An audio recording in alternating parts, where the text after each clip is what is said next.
How do you make money off $2 cars? I'll show you how. It's been a while since I've done a sorting video, so I'm going to do one for you today.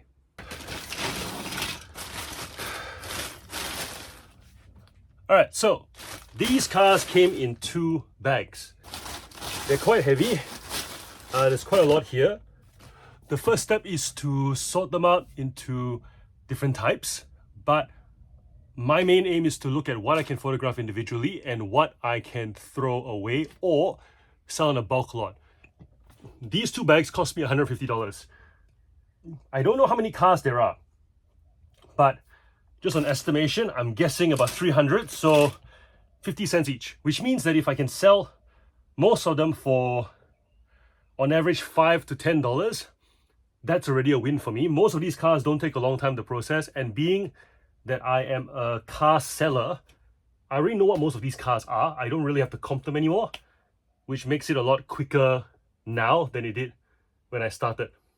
I gotta figure out framing, but if you can hear me, I'm guessing that's what you want. You don't really want to see this.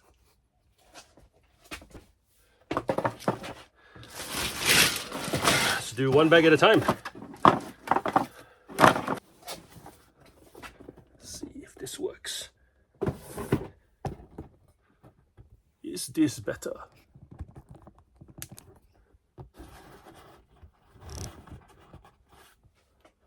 Much better. So what I'll do is I'll sort these cars into these tubs. You'll notice that I've already split up the Pixar cars from the Hot Wheels because they go into separate shops. And given that I've sold this category before over and over and over again, I sell a lot of cars. This may seem overwhelming for someone wanting to get into the category, but for me, I don't have to comp any of these cars anymore. For the most part, I already know what they are, I know what they're worth. If anything, it's just a quick Google search to remember the range and the year that it was made.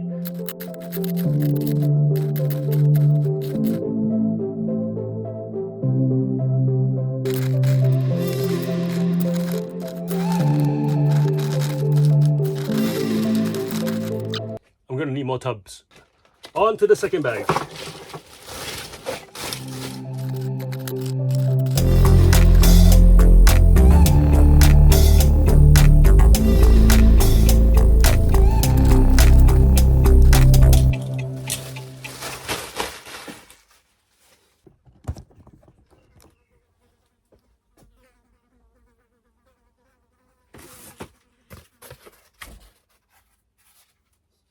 Sorting is done and you probably want to do a count. So I'm going to count the cars for you and let's do some math.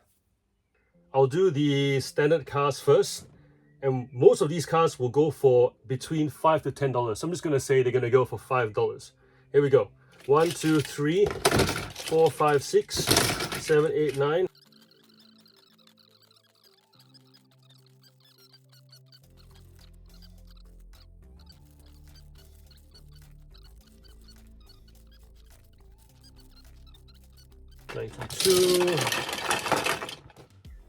$92, 96, 200, 4, 8, 12. 212 and change. All right. 212 and change. So the first tub of just standard cars, 212 cars. Even if we do $4 a car, bearing in mind, so 212 times 4, let's just say $800 conservatively, all right? That's one tub. Then we get to these guys. So we go 1, 2, 3, 4, 15, 16, 17 big cars. We got 1, 2, 3, 4, 5, 6, 7,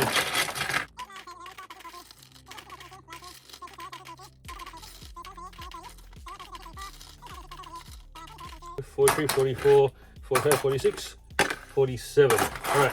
47 of these cars, I normally would, 47 little cars, they usually go for $2 each on average, some for more, some for less. So let's just say 47, $2, $100, right? Round it up. $100, 800, 100, 900, 17, 1, 2, 3, 4, 5, 6, 7, 8, 9, 10, 11, 12, 13, 14, 15, 16, 17. These ones go for about $10 each. Some are worth more. Like this one would go for 20 because it's the metallic version. There's barely any scratches on it. But let's just say $10 each. So we got 800, 900, 800 plus 100, 900, and then 170. So we've got $1,070 currently. And then that doesn't include this special tub. So special tub meaning that these are all the really sought after cars that generally go for about $10 to $20 each. They've got some Ferraris in here as well that go for a lot more because Ferraris are no longer made by Hot Wheels. This one is a good one because this one, if you guys follow my Instagram, I've only just sold it and now it's been replenished again. So happy with that. These cars would go for an average $10 each. So we've got 1, 2, 3, 4, 5, 6, 7, 8, 40. Conservative, let's just say 40, so it's 400. So we're sitting on 800, 100, 170 plus another 40. So let's say 400. So 1,070, 400. 1,400. Let's just say that conservatively. When thinking about getting into any category, I know that there's a lot of talk about trying to get that big flip, you know, buying something for $1 and selling for 100. That's ideal.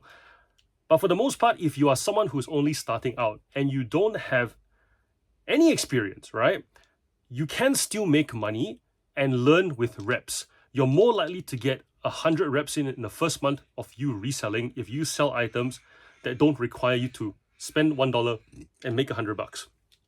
If you're spending 50 cents and making $5, you are still learning something. You're still learning how to use the eBay platform. You are still learning about how to price items. You're getting over the overwhelm of learning to price items on eBay with Terapeak. And that's the big one. Most people struggle with the data. They see the sold prices and the active prices. They see a gap between the two, and they're not sure whether previous prices were low or are current prices hopeful. So getting the reps in and having your own data, more specifically, will give you the confidence to know how to price an item so that you're constantly selling whilst other new people coming in are feeling the overwhelm. So to give you an example, this is a category, when I tell people I sell toy cars, I don't ever get, wow, that's really cool. I get, can you make enough money? And that's a good thing. And the reason why it's a good thing is because there are so many toy cars that get sold on eBay every single year, every single month, every single week, that all the data is meshed up together. And if you add into the picture international shipping, where pricing will vary dramatically between which countries cars go to, it becomes a category that competitors don't want to have any part in, which is good for you. Because if you're selling, like I am selling, in a category that competitors don't want to touch because it's just too hard, the more you sell, your comfort level increases and that too hard basket feeling goes away very quickly with reps. Remember, reps. And then once that too hard basket feeling goes away, you follow your breadcrumbs, right? And you don't have to tell and you don't actually have to tell anybody how you do it. But even if you do, they'll still ask you, really? Are you sure? Because it's too hard, it's too big of a concept to break. That's good for you, the seller. So this is my approach to reselling. It's not the most popular approach to reselling. And what I found is I've found other resellers who do what I do, which is while everyone is chasing the trendy thing or chasing the vintage thing, the thing that has, you know, the hit it out the ballpark profit margin, we're just here toying in categories that toiling in categories that people just don't want to get into because either it's not interesting, the margins per unit are not as attractive. But once we figure out the bundling and we figure out the seasonality of various items within that category, we're pretty much left alone and no one really bothers us. So consider that. The other thing I want to talk about with categories that are not as straightforward is that you place more of the burden on yourself to market the item. For example, if you have items that are not worth very much, you have to sell multiples to the same buyer for it to be worth your while to process it. You don't want to have to do an individual package for each individual car, because if that's the case, then it's not worthwhile. So knowing how to bundle, knowing how to, when someone buys an item, to just send a quick message saying, hey, I've got more of this model in stock. If that's what you're interested, check it out. Here's a link. Knowing how to navigate your store to present to the buyer items that are of interest, that's a skill set. And it's a skill set that is not wasted, because anybody can pick up something that's very cheap, that is sought after, like a pair of Nike shoes, like a Lego set, a vintage action figure, put it on eBay and make, if it's worth 200, take a best offer of 100. If you pay 10, that's the simple model, right? That's the easiest thing to do. Doing this, learning how to bundle, knowing how to promote, knowing how to take the hint from a buyer and then answer the questions that are not asked, those are skills that even if eBay doesn't work out for you, when you go into any job, you'll be more insightful than most of the people who work in that workplace, and that just sets you up for promotion. So when thinking about getting into a category, consider also the person that you become from the time you spend in it, not just the money you make from it.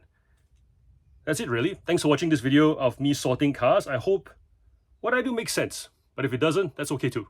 Until next video, take care, and come hang out with us in our Discord community. Links in the description. Bye. I've been asked what's the point of the Discord, and as you can see, I'm taking photos of the cars I've just sorted. The cameras are on, the mics are on. I'm working alongside other members in my community. Nobody feels lonely, and everybody feels seen. That's the point.